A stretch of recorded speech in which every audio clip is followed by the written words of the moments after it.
প্রেমেন্দ্র মিত্রের গল্প লজ্জা। মায়ে ঝিয়ে ঝগড়া।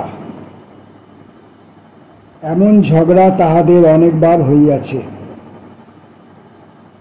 কিন্তু আজ যে কাণ্ডটি ঘটিল এমনটি তাহারা নিজেরাও আশা করে নাই।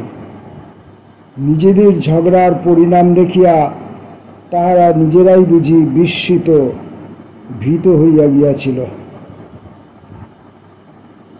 অথর্ব পঙ্গু পায়ের পটি খুলিতে খুলিতে বুড়ি মা বোধহয় সেই কথাই ভাবিতেছিল। কোথা হইতে কি যেন হইয়া গেল। কটু কথা বলিয়া কন্যাকে আঘাত করিতে গিয়া এমন কথা যে তাহার মুখ দিয়া বাহির হইয়া আসিবে এ কথা সে কল্পনাও করে নাই। কিন্তু অশান্ত জিহ্বা সকল সময় রাস মানে না। কথাটা শুনিলেও সবাই। দেওয়ালের ওপিঠের বাঙাল বউ মুখখানা বিকৃত করিয়া কিছু না বলিয়াও যাহা জানাইয়া গেল তাহার বিষ বড় কম নয়। দক্ষিণের চালায় ভাড়াটিয়া কমলির মা তো স্পষ্টই বলিয়া গেল, এমন জানিলে কোনো গৃহস্থ এই পাপের পুরীতে ঘর ভাড়া করিত? চক্ষু লজ্জা যাহাদের একেবারে যায় নাই তাহারা সামনে আসে নাই এবং স্পষ্ট করিয়া কিছু বলে নাই বটে, কিন্তু দেওয়ালের ওপিঠে যে পরম রসালো বৈঠক জমিয়াছে তাহার নাতি মৃদু গুঞ্জন হইতে এটুকু অন্তত বুঝিতে পারা যাইতেছিল যে আর যাহাই হোক জিহ্বার ধার তাহাদের কম নয়।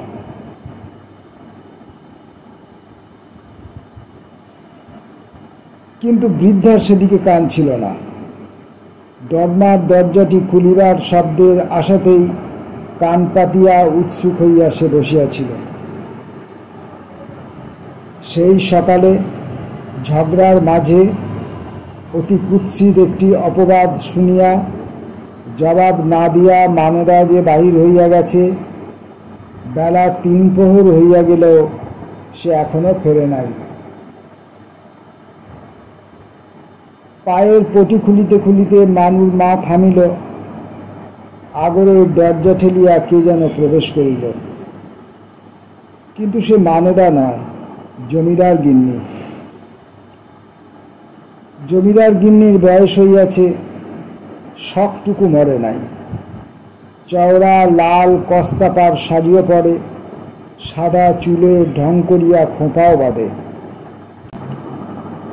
রকের পাশেই এক ধাবড়া পিচ ফেলিয়া রকের উপর সে খুঁটি ঠেসান দিয়া বেশ ভালো করিয়া বসিয়া বলিল, আসবার কি আর সময় পাই? ৭-১৭ লেগেই আছে।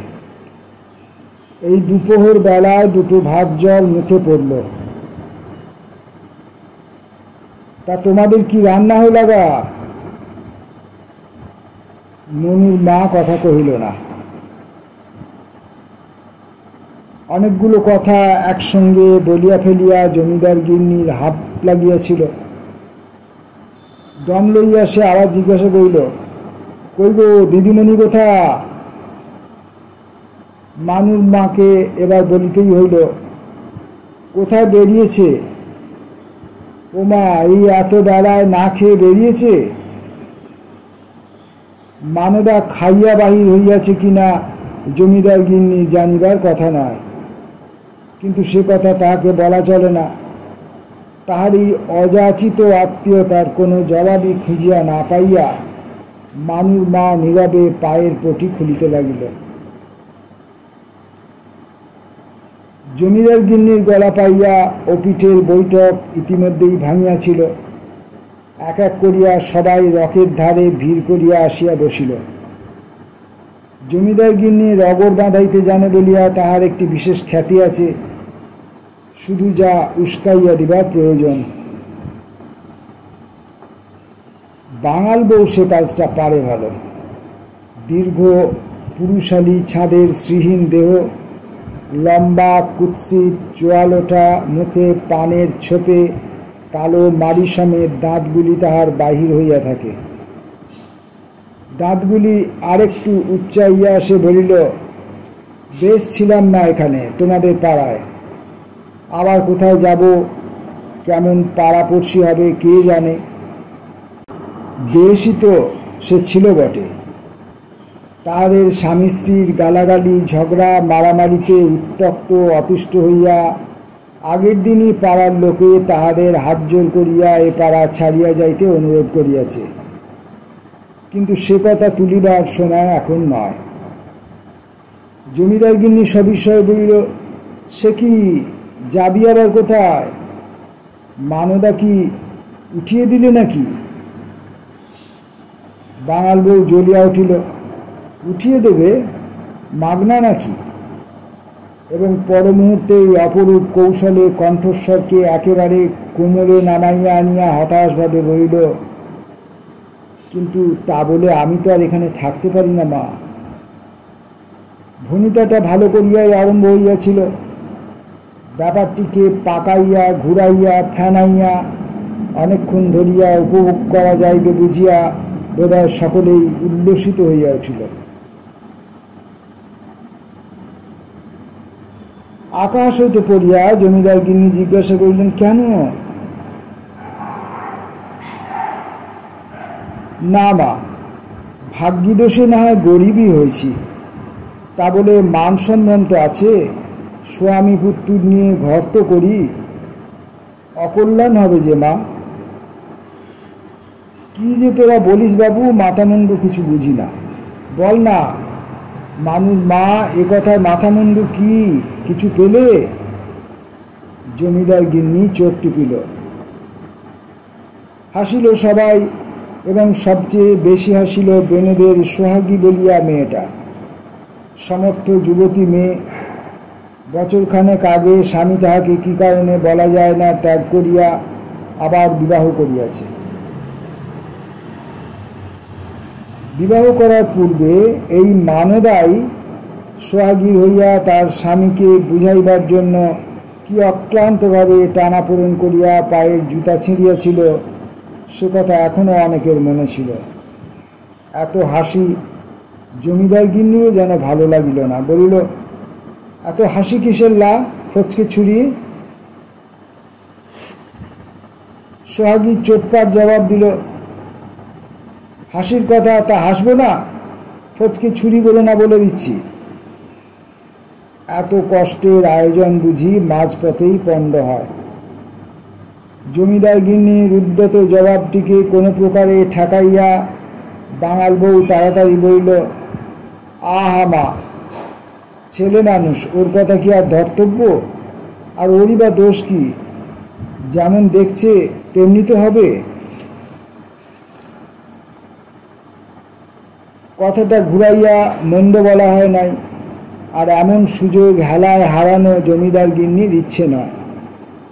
সোহাগীকে শায়েস্তা না হয় পরে করিলেও চলিবে।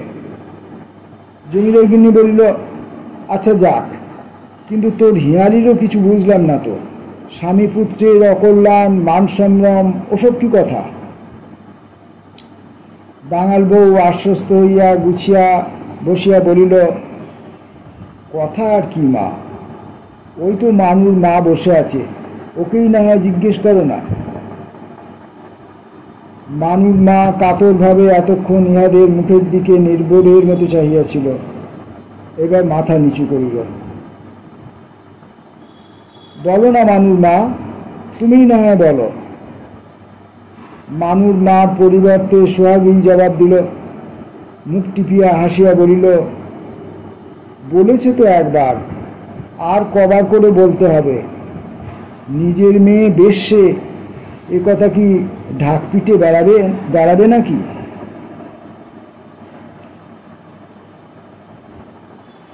ঠিক সেই সময় দরমার আগর ঠেলিয়া প্রবেশ করিয়া ইহাদের দেখিয়া কাঠের মূর্তির মতো যে দাঁড়াইয়া পড়িল, সে মানদা। সবচেয়ে আশ্চর্য এই যে এতক্ষণ যাহারা আস্ফালন করিতেছিল, একসঙ্গে তাহাদের মাথায় যেন অকারণ লজ্জায় নত হইয়া পড়িল। কাহারও মুখে আর কথা নাই। শুধু জমিদার গিন্নি অত্যন্ত সংকুচিতভাবে হাসিবার চেষ্টা করিয়া বলল, এই যে এসো দিদিমণি। মানদার সামনে সত্যই মুখ তুলিয়া জোর গলায় কিছু বলিতে পারে এমন লোক বিরল। এক একজনের কাছে সত্যই অকারণে এমনই সংকোচ হয়। কালো দশাশয়ী সুবিশাল চেহারা, ভয়ানক কিছু না থাকিলেও এমন একটি সুদূর প্রশান্ত গাম্ভীর্য সে মুখে আছে যে মাথা আপনা হইতেই নিচু হইয়া আসে। মানুষের উপর কর্তৃত্ব করিবার জন্যই বিধাতা এক একজনকে যেন এমনি করিয়া গড়েন। অপ্রতিহত প্রভাবের জন্য তাহাদের সাধনা করিতে হয় না। যেখানে তারা গিয়া দাঁড়ায় সেখানে আপনা হইতে মানুষের মন আজ্ঞা পালনের জন্য প্রস্তুত হইয়া যায়।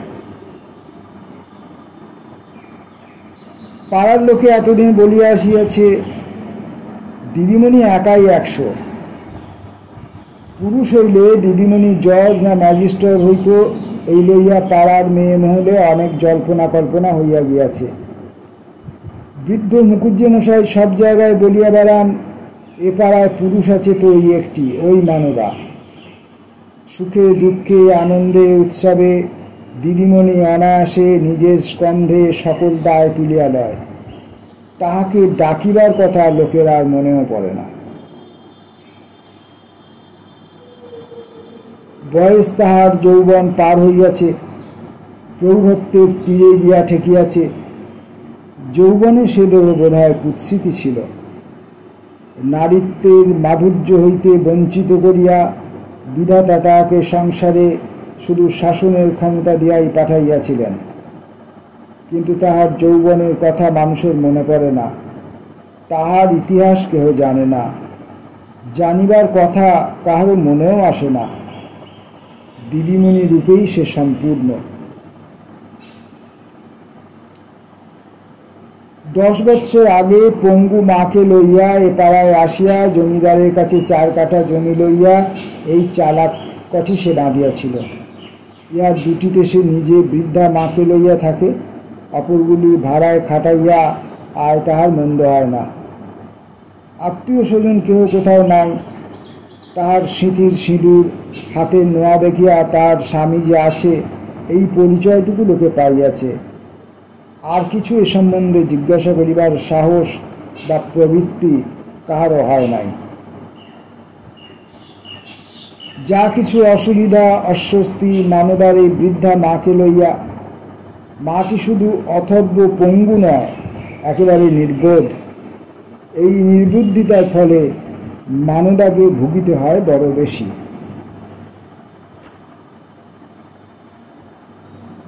বাতে পঙ্গু পা লইয়া মানুর মা সাধারণত উঠিতে পারে না, কিন্তু পারিলে আর রক্ষা নাই। লাঠি বগল দাবা করিয়া খোঁড়াইতে খোঁড়াইতে সারাদিন পাড়া বেড়াইয়া সে যে গোলটি বাঁধাইয়া আসে, তাহার জের পরের দিন অবশ্যম্ভাবী ঝগড়ার মধ্যে অনেক কষ্টে মেটে। মানদা বলে, তোমার জ্বালায় আমি কি গলায় দড়ি দেব? তোমার 30 দিন বলেছি না যে ঘর থেকে তুমি বেরিও না? মানুর মা নির্বোধের মধ্যে চিৎকার করে ওঠে, ওরে বাবারে, কেন বেরোবো না কেন শুনি? পেটের মেয়ে তুই, 10 মাস 10 দিন তোকে গর্ভে ধরেছি, তাই হুকুম করবি আর আমার শুনতে হবে তোর দুটো খাই বলে? এ কেলেঙ্কারি মানদার অসহ্য লাগে। বলে, বেরুতে তো বারণ করি না, মুখ বুজে থাকতে পারো না কেন? তোমার জন্য যে আমার মাথা কাটা যায়। মানুর মা তীক্ষ্ণ কণ্ঠ সপ্তমে তুলিয়া বলে, ওরে বাবারে, আমার জন্য তোর মাথা কাটা যায়? তুই না হয় মদ্দানি হয়েছিস, সবাই গিয়ে বক্তৃতা দিতে পারিস, তাই বলে আর সবাই মুখ বুজে থাকবে নাকি? আমরা আর মানুষ না? আমরা আর কথা কইতে পারি না? মানদা আর সহ্য করতে না পারিয়া ধমক দিয়া বলে, এবার যদি বাড়ি থেকে বেরোও তো আর ফিরো না। বৃদ্ধার ক্রোধ এবার কান্না হইয়া বাহির হয়। কবে 35 বৎসর পূর্বে তাহার একটি শিশুপুত্র 2 মাসের হইয়া মারা গিয়াছিল। সে বাঁচিয়া থাকিলে আজ কত বড় হইত ও তাহাকে এমন করিয়া দুটি ভাতের জন্য কারও মুখ নাড়া খাইতে হইত না, সেই কথা বিনাইয়া বিনাইয়া সে কাঁদিতে শুরু করে। অবশেষে অত্যন্ত বিরক্ত হইয়া মানুদা ঘর ছাড়িয়া বাহির হইয়া যায়। কিন্তু বেশি দিন অপেক্ষা করিতে হয় না। কয়েকদিন বাদেই লাঠি ধরিয়া খোঁড়াইতে খোঁড়াইতে বৃদ্ধা পাড়ায় বাহির হইয়া হয়তো সবিস্তারে বলিয়া আসে তার মেয়ের ঘরা ঘরা টাকা তাহাদের ঘরের মেঝেতে পোঁতা আছে, অথবা এককালে মানদা নাকি স্বয়ং লক্ষ্মী ঠাকুরের মতো সুন্দরী ছিল, একবার দেখিলে আর চোখ ফিরানো যাইতে না, শুধু রোগে শোকে আর অবহেলায় অযত্নে তাহার এমন ছিরি হইয়াছে। যেমন করিয়াই হোক এ কথা মানদার কানে পৌঁছায় ও পরের দিন আবার নির্বোধ মাকে কিছুতেই বুঝাইতে না পারিয়া তাহাকে অবশেষে ঘর ছাড়িয়া যাইতে হয়। সেদিন এমনই একটি মায়ের নির্বুদ্ধিতে লইয়া ঝগড়া বাঁধে। মানুর মা পাড়ায় বাহির হইয়া তার মেয়ের কোনো রাজবাড়িতে কি সমারোহে বিবাহ হইয়াছিল ও সেই রাজপুত্র স্বামী তাহার মেয়ের জন্য এখনো পর্যন্ত পাগল হইয়া লইয়া যাইবার জন্য সাধাসাধি করা সত্ত্বেও মানদা শুধু দুর্দান্ত শাশুড়ির জ্বালাতেই সেখানে যাইতে চায় না, এই কাহিনী সবিস্তারে বলিয়া আসিয়াছিল। এমনকি সেই রাজপুত্র জামাই এবার গোপনে মানদাকে সাধিতে আসিলে লুকাইয়া সে দেখাইয়া দিবে বলিয়াও দু একজনকে আশ্বাস দিতে ভোলে নাই। মূঢ়তার এই চরম পরিচয়ে মানদা এবার অত্যন্ত ক্রুদ্ধ হইয়াই একটু অতিরিক্ত কটু কণ্ঠে মাকে আসিয়া বলিয়াছিল, হয় তুমি বাড়ি থেকে বেরো, নয় আমি বেরিয়ে যাই। নিজের কল্পনার অতখানি উচ্ছৃঙ্খলতায় মানুর মা নিজেই বোধহয় এবার একটু লজ্জিত হইয়াছিল, এবং লজ্জিত হইয়াছিল বলিয়াই সে দ্বিগুণ জোরে ঝগড়া করিল। মানদা তিক্ত কণ্ঠে বলিল, জীবনভর সুখ করেও হয়নি, আবার রাজার শাশুড়ি হতে সাধ গেছে, ছি, লজ্জাও করে না। কিন্তু ব্যঙ্গ বুঝিবার ক্ষমতা মানুর মার নাই। একেবারে আগুন হইয়া সে বলিয়াছিল, তুই মেয়ে হয়ে আমায় এত বড় কথা বললি? আমি সুখ ভোগ করেছি। তারপর তাহার রামের মতো স্বামী ও লব বা কুশের মতো কোনো একটি শিশুপুত্রের মরণ সত্ত্বেও, এবং আজ তাহার কাঙালিনী অবস্থা জানিয়াও তাহার আপন কন্যা যে তাহাকে সুখভোগের খোঁটা দিল, এই শোকে সে উচ্চস্বরে ক্রন্দন করিয়াছিল। এমনি করিয়ায় হয়তো ঝগড়ার সমাপ্তি হইত, কিন্তু দৈবাৎ মানদা কেমন করিয়া অসাবধানে মায়ের উনুন হইতে নামানো ভাতের হাঁড়িটি ছুঁইয়া ফেলিল। এমন ভুল হয় না। মানুর মা মেয়ের ছোঁয়া খায় না, এবং এক বাড়িতে থাকিয়াও ভিন্ন হেসেলে নিজের আহার নিজে রাঁধিয়া লয়। মানদা মায়ের এ আইন এতদিন সযত্নে মানিয়া আসিয়াছে, আজ রাগের মাথায় অন্যমনস্কতার ফলেই এমন ভুলটা তাহার ঘটিয়া গেল। কিন্তু মানুর মা একেবারে ক্ষিপ্ত হইয়া উঠিল, বেড়িটা সজোরে মাটির হাঁড়ির উপর মারিয়া সেটা ভাঙিয়া ফেলিল। দিলি তো ছুঁয়ে, যাক, চুলোয় যাক সব। মানদা প্রথম স্তম্ভিত হইয়া গিয়েছিল, কিন্তু মা যখন তাহার ক্রোধের আতিশয্যে ছড়ানো ভাতগুলো মুঠা মুঠা করিয়া উনুনের মধ্যে ফেলিয়া দিতে লাগিল, তখন আর তাহার সহ্য হইল না। বলিল, এত তেজ কিসের বলো তো? আমার ছোঁয়া খেলে তোমার কি হয়? আমি হাঁড়ি না মুদ্দে ফরাস? মানুর মা তখন দিকবিদিক জ্ঞান হারাইয়াছে। বলিল, তুই যে কি তা দেশে দশে জানে, ও কালামুখ তুই নারিস কি বলে? তোর ছোঁয়া খেয়ে আমি জাত ধর্ম খোয়াবো কোন দুঃখে? আমার ছোঁয়া না খাও তো মরো না, খাবার স্বাদিবা আর কেন? সব খেয়েও আর হয়নি, এখন মরলে তো সকলে জ্বালা জুড়ে। এই কথাটা সবচেয়ে নিদারুণ। মরিতে বৃদ্ধা চায় না। আত্মহারা হইয়া চিৎকার করিয়া বলিল, আমি মরব কেন রে কালামুখী, তুই মর না। বাপ শ্বশুরকুলে কালি দিয়ে বেশ্যে হয়েছিলি, এখনো গলায় দড়ি দিসনি, তুই কোন লজ্জায়? মানদা ইহার পরে কানে আগুন দিয়া বাহির হইয়া গিয়াছিল।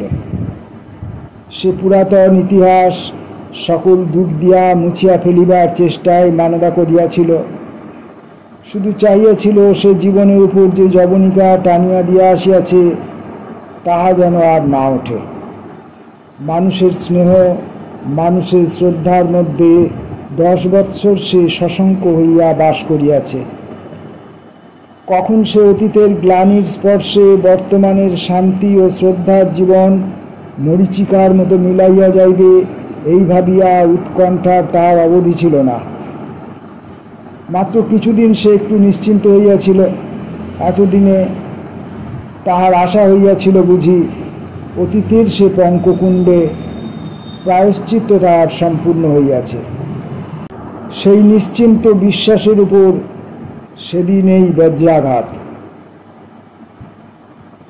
অনেক দিনের কথা, কালো কুৎসিত অত্যন্ত কদাকার একটি মেয়ে, লোকে তাহাকে শুনিয়াই বলিত, হেলা সমস্ত বয়সে বলে শ্যাল কুকুরেরও ছিঁড়ি হয়। বাপের টাকার ঘুষে সুপাত্রেই বিবাহ হইল, কিন্তু ছেলের পছন্দ হয় নাই। মতের বিরুদ্ধে জোর করিয়া বিবাহ দেওয়ায় প্রতিশোধ সে ওই কুৎসিত বালিকাটির উপরেই শুধু লইল না, নিজের জীবনটাকেও ছারখার করিয়া দিল। তারপর যেমনটি সংসারে নিত্য হইয়া থাকে তাহাই হইল। ছেলের নষ্ট হইয়া যাওয়ার সমস্ত অপরাধ সকলে নিঃসংশয়ে ওই কুৎসিত অলক্ষণা মেয়েটার ঘাড়েই চাপাইয়া দিল। উঠিতে বসিতে তাহার নিষ্কৃতি নাই। স্বামী সৌভাগ্যক্রমে কোনোদিন বাড়ি ফিরিলে সবাই মিলিয়া তাহার কুৎসিত দেহটাকে মাজিয়া ঘষিয়া বস্ত্র অলঙ্কারে ঢাকিয়া স্বামী ধরার ফাঁদ করিয়া তুলিতে চায়। অত্যন্ত সংকুচিতভাবে সকলের ঠেলাঠেলিতে সে সভয়ে ঘরের ভিতর গিয়া বিশ্বের লজ্জা হইয়া দাঁড়ায়। কিন্তু তাহাকে দেখিবা মাত্র স্বামী জ্বলিয়া ওঠে, তোমরা কি আমায় বাড়ি থেকে না তাড়িয়ে ছাড়বে না? দূর তোর সংসারে মাথায় ঝাড়ু। তাহাকে সজোরে বাঁ হাতে ঠেলিয়া দিয়া স্বামী বাড়ি হইতে বাহির হইয়া যায়। সে পড়িয়া গিয়া মেঝেতে নিঃশব্দেই বসিয়া থাকে। কান্নার চেয়ে গভীরতর বেদনায় চক্ষে তাহার জল আসে না।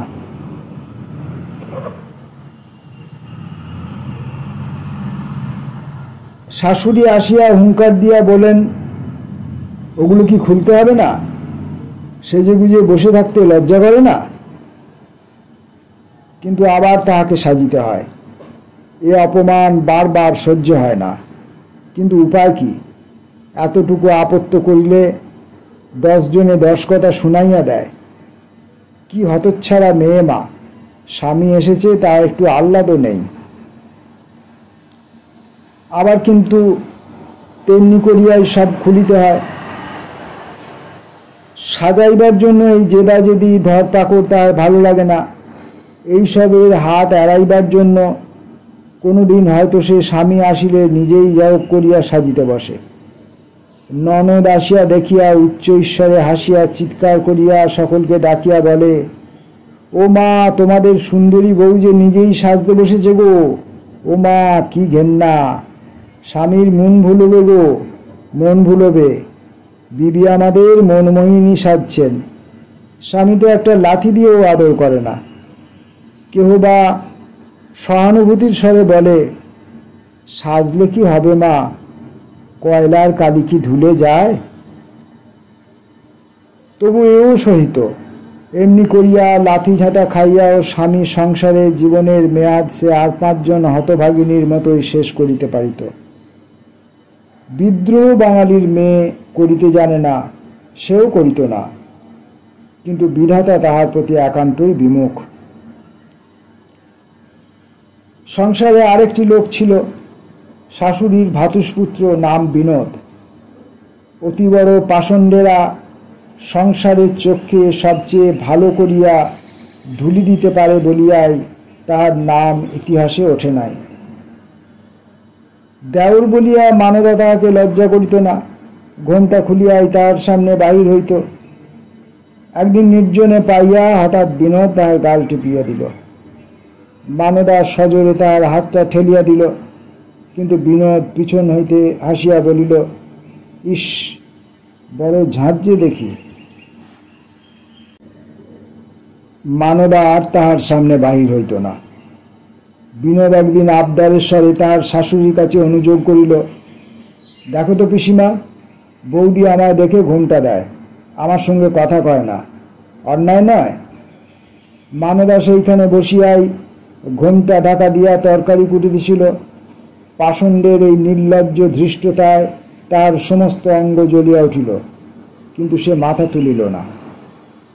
শাশুড়ি ধমক দিয়া বলিলেন, ও আবার কি নাকামি? এদিক নেই ওদিক আছে, দেওর হয়, ওর কাছে আবার ন্যাকামি করে ঘোমটা দেয়া কিসের? জোর করিয়া শাশুড়ি সেদিন ঘোমটা তাহাকে খুলাইয়া ছাড়াইয়া দিলেন। কিন্তু ইহাতেও বিনোদের সুবিধা হইল না। মানদার সকলের সামনে তাহার কাছে ঘোমটা খুলিয়া রাখে, কথা কইলে কোনো রকম জবাব দেয় বটে, কিন্তু কেহ না থাকিলে তাকে একেবারেই এড়াইয়া চলে। দেহ ছাড়া নারীর কোনো মূল্য, কোনো প্রয়োজন তাহার কাছে নাই। সেই পাষণ্ড এই ব্যবহারে মরিয়া হইয়া উঠিল। মানদা হঠাৎ মধ্যরাত্রে আতঙ্কে জাগিয়া উঠিল। একলা ঘরেই তাহাকে শুইতে হইত, এবং শুইবার পূর্বে ভালো করিয়া দরজা বন্ধ করিয়াই সে শুইয়াছিল। কিন্তু হঠাৎ গায়ে মানুষের হাতের স্পর্শ পাইয়া সে সভয়ে চিৎকার করিয়া উঠিল। বিনোদ তখন আলো জ্বালিয়াছে। একটা হাত তাহার মুখে চাপা দিয়া অবিচলিতভাবে একেবারে সহজ কণ্ঠে সে বলিল, চিৎকার করে লোক ডকতে পারো, কিন্তু এ কেলেঙ্কারিতে এ বাড়ির লোক তোমায় সতী বলবে না। তারপর বিছানার ধারে বসিয়া মুখের হাত তুলিয়া লইয়া বলিল, আমি বলবো আমায় ডেকে পাঠিয়েছিল। লোকে সে কথা বিশ্বাস না করলেও আমার ক্ষতি নেই, কিন্তু তোমার, বলিয়া সে ঈষৎ হাসিল। মানদার সর্বাঙ্গ যেন আতঙ্কে অসাড় হইয়া আসিতেছিল।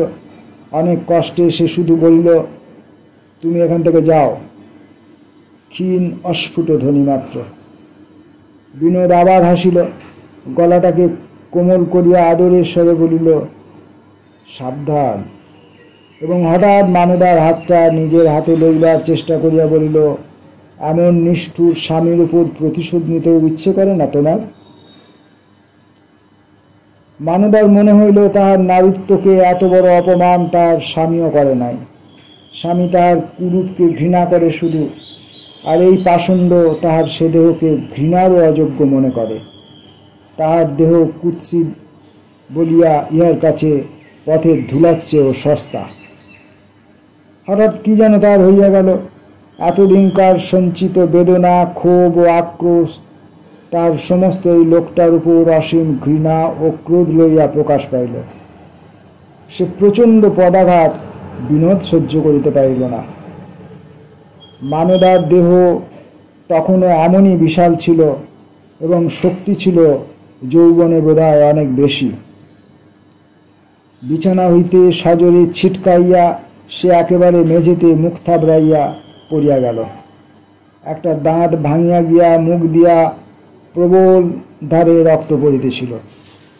সেই ভাঙা দাঁতটি তুলিয়া লইয়া উঠিয়া দাঁড়াইয়া রক্তাক্ত মুখে বিনোদ তবু হাসিল। সে হাসি বিকট। তারপর মানদার কোলের উপর ভাঙা দাঁতটি ছুড়িয়া বলিল, যত্ন করে তুলে রেখো, অনেকদিন মনে থাকবে। বিনোদ বাহির হইয়া গেল ও মানদা বিমূঢ়ের মতো বিছানার ধারে বসিয়া রহিল। তাহার সর্বনাশের রাত্রেও সে অমনি ঘুমাইতেছিল। হঠাৎ জাগিয়া সবিস্ময়ে দেখিল তার ঘর লোকে লোকারণ্য। বাড়ির ছেলে বুড়ো কেহ আসিতে বাকি নাই। শাশুড়ি তাহাকে হিঁচড়াইয়া টানিয়া তুলিয়া বলিলেন, হারামজাদি, ঘুমের ভান করে আছেন? তারপর যে কাণ্ড ঘটিল তার স্পষ্ট স্মৃতি মানদার মনেও এখন নাই। শুধু সেই অন্ধকার রাত্রে অসংখ্য লোকের সামনে দুঃসহ লাঞ্ছনা ও উৎপীড়ন দুঃস্বপ্নের মতো তাহার মনে জাগিয়া আছে। ভালো করিয়া তখনও ঘুমের ঘোর তাহার কাটে নাই। সেই অবস্থায় মারিয়া ধরিয়া টানিয়া হিঁচড়াইয়া প্রায় উলঙ্গ অবস্থায় এক বস্ত্রে সকলে তাহাকে বাড়ির বাহির করিয়া দিয়া আসিল। শাশুড়ি না কে বুঝি বলিতেছিল, মা গো, দুধ কলা দিয়ে কেউটে সাপ পুষেছি, আমার সোনার সংসারে আগুন ধরিয়ে দিয়েও হলো না গা। শেষকালে এই সকলের শেষে দরজা বন্ধ করিয়া দিয়া ঈষৎ হাসিয়া বিনোদ বলিয়া গেল, সে দাঁতটা আঁচলে বেঁধে দিয়েছি। সে রাত্রে মানদা ভাবিয়াছিল মরিবে, কিন্তু মরিতে পারে নাই। তারপর 5 বৎসর তার কেমন করিয়া কাটিয়াছে সে কথা বলিবার নয়। পিতা আগেই মারা গিয়াছেন। বিধবা মা কপর্দক্ষীণ অবস্থায় ভাইয়ের সংসারে দাসীবৃত্তি করিতেছিল। 5 বৎসর বাদে মাকে উদ্ধার করিয়া সামান্য যাহা কিছু জমাইয়াছিল তাহাই সম্বল করিয়া মানদা একেবারে নতুন মানুষ হইয়া অতীতকে একেবারে মুছিয়া ফেলিবার চেষ্টায় বাহির হইয়া পড়িল। বিধাতা নারীর রূপ না দিয়া পুরুষের বুদ্ধি ও শক্তি দিয়াছিলেন। সেই বুদ্ধি ও শক্তি খাটাইয়া মানুষের সংসারে শান্তিতে বাস করিবার অধিকারটুকু সে অর্জন করিয়া লইল। সে পুরাতন ইতিহাসের স্মৃতি ভুলিবার জন্য অনেক দূরে এই পাড়ায় আসিয়া সে তাহার ঘর বাঁধিয়াছিল। যৌবনে তাহার কুৎসিত দেহকে মানুষ ঘৃণা করিয়াছে। যৌবন পার হইলে তাহার রূপের কথা ভুলিয়া মানুষ স্বেচ্ছায় তাহার হৃদয় ও বুদ্ধিকে শ্রদ্ধার অর্ঘ্য দিল। জীবনে সবাই সব পায় না ভাবিয়া বঞ্চিত লাঞ্ছিত যৌবনের বেদনা বর্তমানের শান্তি ও শ্রদ্ধার মধ্যে ভুলিয়া থাকিতে পারাই সে যথেষ্ট মনে করিয়াছিল। কিন্তু তাহা হইবার নয়। সে অভিশপ্ত অতীতের বিষ নিঃশ্বাস দেশ ও কালের ব্যবধান পার হইয়া তাহার জীবনকে নিষ্ঠুরভাবে ঝলসাইয়া দিয়া গেল। মানদা বাড়ি হইতে বাহির হইতে চায় না, কিন্তু না হইলেও নয়। মেয়ে মানুষ হইয়া পুরুষের কাজ করিতে গেলে ঘরে বসিয়া থাকা চলে না। ভাড়া আদায় করিতে যাইতে হয়। ঘরামি ডাকিয়া চালের মটকা বাঁধা তদারক করিতে হয়। জমিদারের খাজনা না দিয়া আসিলে নয়। মানদা খাজনা লইয়া গেল। জমিদার গিন্নি সংকুচিতভাবে হাসিয়া অভ্যর্থনা করিয়া বলিল, বসো দিদিমণি, বসো। ওরে একখানা পিঁড়ে নিয়ে আয়। কিন্তু পিঁড়ে কেহ আনিল না। খালি মেজের উপর বসিয়া নিজের কাজ সারিয়া মানদা ফিরিয়া আসিতেছিল। হঠাৎ একটা দরকারি কথা মনে পড়ায় সে ফিরিয়া গেল, কিন্তু ঢুকিতে সে পারিল না। দরজার কাছে গিয়া যে কথা তাহার কানে গেল তাহাতে তাহার পা দুটো সেখানে নিশ্চল হইয়া গেল।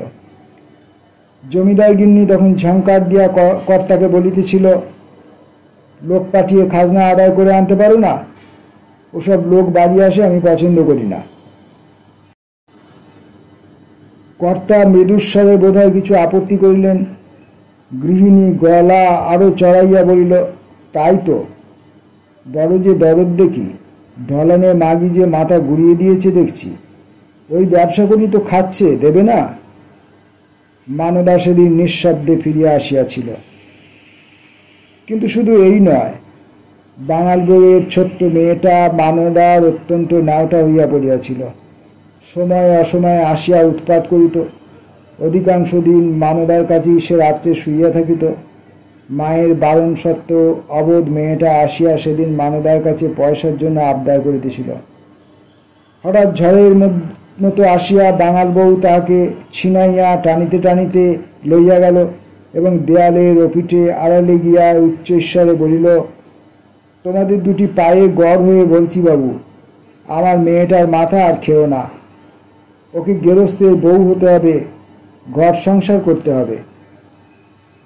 সেদিন রাত্রে মানদা ঠুকিয়া ঠুকিয়া হাতের নোয়া ভাঙিল।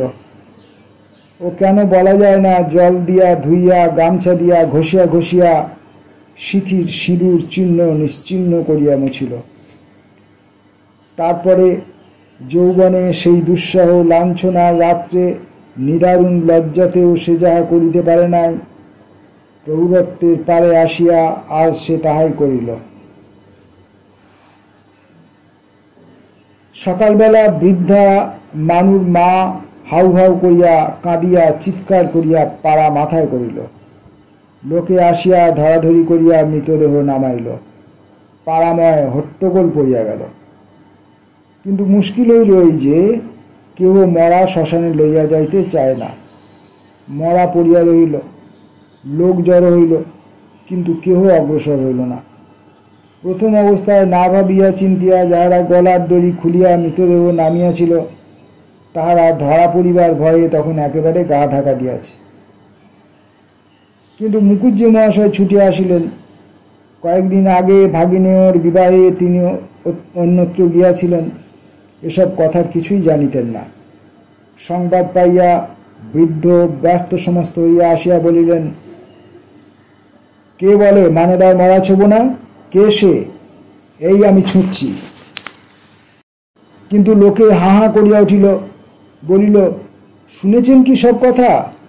মুখুজ্জে মশাই রাগিয়া উঠে বলিলেন, শুনেছি, কিন্তু মানদাকে বেশ্যা বলেছে কোন মুখ্য শুনি? ধরে নিয়ে এসো তাকে আমার কাছে। একজন হাসিয়া জবাব দিল, বলেছে ওরই মা।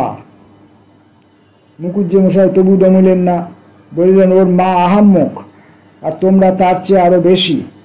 রাগের মাথায় কে কি কথা বলেছে সেইটাই হবে সত্যি। এই আমি এখানে ব্রাহ্মণ দাঁড়িয়ে আছি, আহ্নিক না করে কখনো জলগ্রহণ করি নাই। বলুক দেখি, ও আমার পা ছুঁয়ে এই কথা। মানুর মা নড়িল না।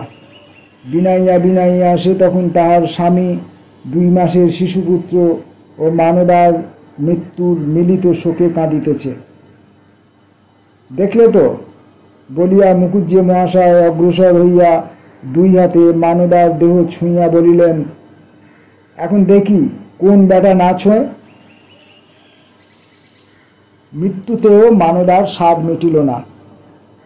পুলিশকে ঘুষ দিয়া, মাথাময় সিঁদুর লেপিয়া, পায়ে আলতা পরাইয়া, সমারোহ করিয়া পাড়ার লোক তাহার মৃতদেহ শ্মশানে লইয়া গেল। তাহার মা কাঁদিল।